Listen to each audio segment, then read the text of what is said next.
Dude. Yeah. Dude. Yeah. Dude. What? There's a whole new thing. Okay, cool. Bye. But seriously, you know that whole thing with the Cycle of Strife and the Immortals versus the Shadows? The whole thing that Diablo Immortal revolves around? Wait, is that where they got the name Diablo Immortal? Yeah. So anyways, this whole system that used to suck for and not involve the majority of people actually has a lot more going on now and requires participation from almost your entire clan. It used to really be a Cycle of Strife, but now it's more like it's the Cycle of Life. And it needs us all. Original Disney movies for the win. We don't need remakes. But anyways, why don't we take a look? Hey everyone, welcome, or for the elite few, welcome back to my channel. Now, check it out. The way that Shadow Wars now work, as well as this new activity called the Vigil of Blades, is a new PvP mode, and it's actually the same mechanics as the Alley of Blood event, which is still available for a limited time. If you haven't tried that out, I posted a video on it, I'll link it below, and even though I didn't have time for my usual silly editing and commentary, because I mean that stuff is like bronchitis. Ain't nobody got time for that. It does have all of the tips and info that you'll need to learn this new game mode. Just click each chapter and read the title of it, and it will tell you and show you everything that you need to know. Plus that video once again shows me dominating in my PVP Dash Build. I'll also link that below. And if you haven't tried this new game mode out at all, it's a great way to get used to it before you get involved with the Cycle of Strife activities that use the same mechanic.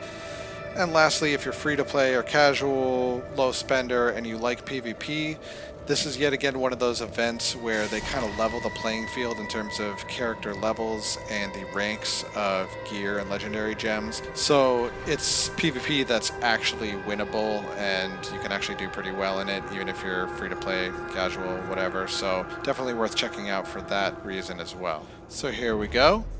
The battle dawns. This is the first day of this activity ever, and this is the first run of it ever. And as you'll see here, I'm just fearlessly rushing in, but I'm way out of my league here. Look how quickly I died. It's not like the Alley of Blood where it's a level playing field. But an important note about this is there's 4 different tiers of battles on this activity, and each tier has 3 different battles that you can join. Each battle can have 8 players in it. So that's 96 players that ideally get involved from your clan. Out of a 100-person clan, that's pretty much everyone. But the top tiers are worth more points. So as you go down the tiers, it's worth less and less points. So generally what you're going to do is put your strongest people in the top tiers and go weaker and weaker down from there. I was in the second tier, which, you know, should be like 2, 3, maybe 4K resonance players. But, you know, my clan is actually what I would say is the strongest blue-collar clan on the server, if you want to put it that way. What I mean is, like, each server, I think, inevitably ends up with 1 or 2 clans where all the whales want to go there because they put money in, and so they just want to be on the winning team, right? But like, we're consistently that other clan that can still become immortal almost every other reign and compete, and is a top shadow clan without being filled with whales like these other clans are. But we were a little unorganized and we weren't really sure what to expect on this first week, so I hopped in on a higher tier. You know, as you can see, I'm definitely a lot weaker than the other players here on the other team, and even on my own team. But, you know, I hold my own a little bit. I think I get a few kills, you know, some assists and stuff, and I play the objective. So one of the tips I will give is that when you're first starting out in this mode, you pick one of 8 different specialization skills, it's called. Did you see that thing? I just walked over these things on the ground that are lit up right here. Boom, boom. They increase your size and your damage. So whenever an enemy player is killed, those will drop, and you want to walk over them and pick them up to increase your size and damage. In my case, in this match, I probably should just leave them for other players that can benefit more from it, because, you know, I'm just dying real quick. But back to what I was saying, you pick a specialization skill. I think there's 8 of them, and only 2 players can pick each one. But look right above my shield charge skill there, next to my bandage. See that little symbol there? That's my specialization skill, and this specialization that I picked is called Siege Weapon, and it puts down a turret. I think it has like a 50-second or a minute cooldown right there. I put it down 90 seconds. Oh, a kill, what? And then I throw on my shield, because these little towers here that you need to destroy can attack you as well. It's not just the players that I'm worrying about. But the specialization skills, Siege Weapon that I picked here, and Guardian's Call, which will summon a Guardian, are definitely the 2 best ones and must-haves in this game mode. They're really going to go a long way in taking down the enemy towers, which is the main objective, as you can see on the left side of the screen, and it's a little bit cut off there, but if you want to see it a little better and see that full thing on the left side there, go to the video that I linked about the Alley of Blood. I'm a little more zoomed in on this so that it fills more of the screen, but both the Alley of Blood video and this were on my phone, which is wider than widescreen, but I wanted to fill the screen a little more on this one. Anyways, you can see that on the left side there that there's 3 different towers, and you need to take them down and then kill the last one, which I think is called like the Heart or whatever, kind of like in Battlegrounds. But the Guardians that you can summon and the turrets that my cooldown's up now, I can use that again. They will attack enemy players and enemy Guardians, and take note of that healing thing on the side there. Some people have missed that. But the turrets and Guardians will also be a big part of taking down the towers. So where I'm dying a lot here, I'm at least trying to run up to their tower and put down a turret just so I can do some damage. And, you know, it's cool here. You can spectate different players while you're dead. But, you know, that's the main objective here. Take down these towers and get all the way to the end and take down the last one. And as you can see, they're already, they've taken one tower down to the next one, and see, I'm just gonna keep moving ahead here, trying to get to the tower. I just went by some people, trying to stun my way to the tower, but, you know, kind of don't stand a chance here with my low resonance. But I think I'm letting people know that, because I just figured it out. I mean, we're all just figuring this out together.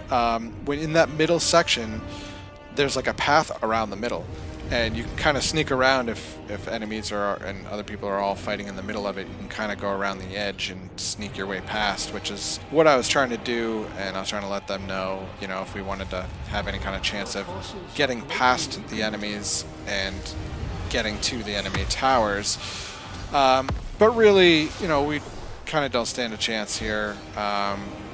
We're a little weak for the matchup that we have here. Plus, you know, all the Cycle of Strife buffs come into play. The Immortal buffs, there's a bunch of those things that you can pick up there, increase your size and damage. I'm just like, that guy put on his bubble, so I'm gonna step away for a minute. I might as well go to this tower, but look how quickly it damages me. I have to use my bubble just to like have a second doing damage with it. And I'm like, all right, let me go heal. And it won't give me the bandage. I see it gave it to me for a second, but then I think someone saw me. Did they see me? No, but someone's about to come down. Or no, I just go back at the tower. and can't last very long. Oh, bubble. Just to get a few more seconds. Try to do a little damage, and I'm going to run away and heal again, except they saw me this time. So that didn't work. But the Cycle of Strife buffs, you know, the Immortals have their buffs, Shadows have theirs, both of which have been nerfed, but the Immortals are definitely stronger, at least at this point, in the first week of the reign, and in general, the people we're matched up against are also a lot higher resonance than us. But one thing that I think is really cool about this mode and the existence of this activity, Vigil of Blades, now is that previously in the first 3 weeks of an Immortal reign, there's kind of nothing for Shadows to do but just fight each other to try to be the top Shadow clans. There we go. They shattered our heart. They got us. So there you go. I got 3 kills. 10 deaths and 5 assists, and I guess 15 points, whatever, however they do that. And it also shows you which specialization skill everyone had. There was that. It was week 1. And as I was saying, previously in any Immortal reign, for the first few weeks, there was really nothing for the Shadows to do but fight each other, and it kind of wasn't that important. But now there's this Vigil of Blades activity, and that will be for the first 3 weeks of any Immortal reign. And it's on every Sunday at 8 o'clock server time, so it's not just the wars that you need to worry about, but it's this as well on Sundays. And this view lets you look at all the battles. You can, if there's any still in progress, you can click that little button there to spectate. You can see I'm switching to the clan view. And there's the top tier, and right there, second tier, and I was in that second battle there. You know, a little out of my league there. We all kind of were. But hey, look, we dominated that tier. So this lets you look at all the progress, and you know, you can switch between all the matches. And so let's switch over here and check out this one in progress, so you can see what the spectating is like. Kind of like spectating the Rite of Exile, you can move it around. Victory! And there's a victory! Yeah, it's not that important, it's just like Rite of Exile. And what was this? MVP of the game is my clan leader. Right there at the top, dominating. So there you go, that's a nice win for us there. Well done, guys. And there's a couple other things in here. Shadows win 2-1 there, and the week 1, 2, and 3. And there's also a mechanic in here where you can predict who you think is going to win with a chance to earn hilts if you're right. But you have some kind of currency or something that you have to bet with. I think tickets they call it. And you start with 5, I believe. So, you know, you have to use one of those to make your bet on who's going to win.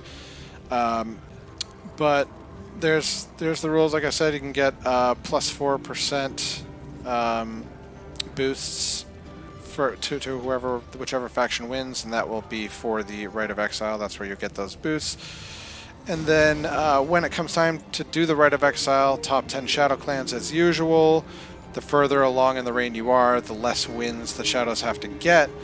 But now, when they do win the Rite of Exile, now it goes to a Challenge of the Immortal, which is like the one big guy and a bunch of people attacking it, kind of like the way Shadow Wars used to work, and you have to beat him there. 3 players from each clan will attack the Immortal leader, and he's the big guy there. And then if those 30 people, 3 from each of the top 10 Shadow clans, take down the Immortal, then it becomes a free-for-all between all of them to see who's going to be the winning Shadow clans. A lot to look at here, but the main point was Vigil of Blades is a new activity that you need to be aware of and participate in if you want your clan to do well. So get used to it with the Alley of Blood event, which is still around, and it's also, like I said, a nice level playing field for PvP for those of us who are not whales. Learn how to do it with the Alley of Blood event in my video linked below. You know, tips on how to do that and to see me actually do well in that mode. And participate in this cool new activity of Vigil of Blades on Sunday nights. Hope you found that helpful. Thanks for watching. See you in the next one. Bye.